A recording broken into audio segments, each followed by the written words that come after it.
इसलिए आवश्यक है कि राम मंदिर बन के जानते क्या संदेश देगा।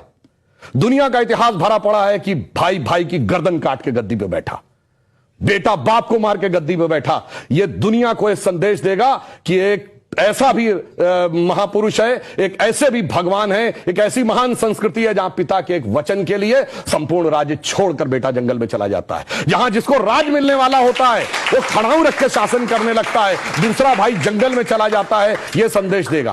और दूसरा संदेश जानते क्या देगा? आज दुनिया में देखिए क्या है, रशिया ने यूक्रेन पर अटैक किया हुआ है, हमास ने इजराइल पर अटैक किया हुआ है, चाइना ने पहले तिब्बत को एक्वायर किया, अब ताइवान के ऊपर नजर है, कुवैत को इराक ने कैप्चर कर लिया। एनेक्सेशन, सब्जुगेशन एंड डोमिनेशन, पूरी दुनिया में कॉन्फ्लिक्ट है। भगवान राम ने क्या संदेश दिया? जब लंका को जीता, क्या एनेक्सेशन किया, अपने राज्य में मिलाया? नहीं। उसका सब्जुगेशन किया, कोई अपना डिप्यूटी अपॉइंट किया? नहीं। उसका कोई डोमिनेशन किया कि कोई उससे ट्रीटी रिक्वाई? नहीं।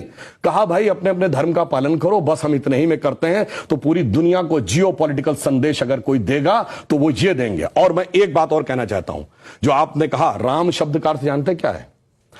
रम धातु से बना है। जैसे आपने हिंदी में और संस्कृत में शब्द सुना होगा रमणीक स्थान, रमता जोगी, यानी जिसमें चीज सेटल हो। राम शब्द का संस्कृत में अर्थ है रमन्ते इति रामः, अर्थात वह एलिमेंट जिसमें संपूर्ण संसार सेटल्ड है। और वो एलिमेंट का संघर्ष किससे है? दशानन से, 10 मुख वाले रावण से, उसकी 10 इंद्रियों की बहिर्मुखी पिपासा से। और राम उत्पन्न कैसे होंगे? राम के पिता क्या नाम है? दशरथ। तो 10 इंद्रियों को रखेंगे तब भगवान, तब डिवाइन एलिमेंट आपके अंदर उत्पन्न होगा। Extrovert tendency of all the 10 senses को डिस्ट्रॉय करेगा और धर्म स्थापित होगा। जब ये कहने लगते हैं ये राम वो राम, तो मुझे जानते क्या नजर आता है? वही बच्चों को एलिमेंट्री पढ़ाया जाता है 1 2 3, फिर आगे जाके वो फ्यूचर में एमएससी मैथमेटिक्स भी करता है, बैलिस्टिक इक्वेशन भी बताता है।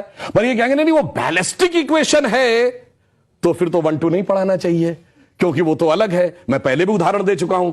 4 - 3 = 1 होता है। आप सब ने जब क्लास 2nd 3rd में एडिशन सब्ट्रैक्शन सीखा, अगर आप 3 - 4 करते टीचर डांट देती थी। बेवकूफ, ये नहीं पता 3 - 4 नहीं हो सकता, पर 3 - 4 होता है -1। ये बताएंगे -1 का स्क्वायर रूट होता आई, जो सारी बैलिस्टिक इक्वेशंस का मेन अंग।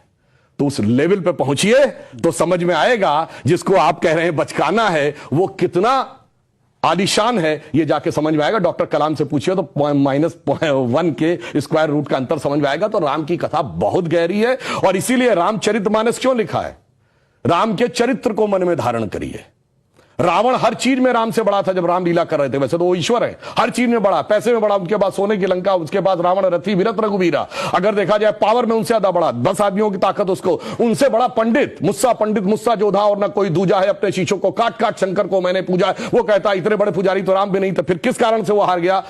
चरित्र में राम बड़े थे। इसीलिए तुलसी ने कहा रामचरितमानस। और चरित्र की याद दिलाएगा यह मंदिर, जो सिर्फ भारत के लिए नहीं पूरी मानवता के लिए श्रेष्ठतम मानवीय मूल्यों का प्रतीक होगा। इसलिए 21वीं सदी का महान भारत बगैर राम मंदिर के संभव नहीं था। इसीलिए अमृत काल के उषा काल में राम मंदिर उभर के सामने आ रहा है। बहुत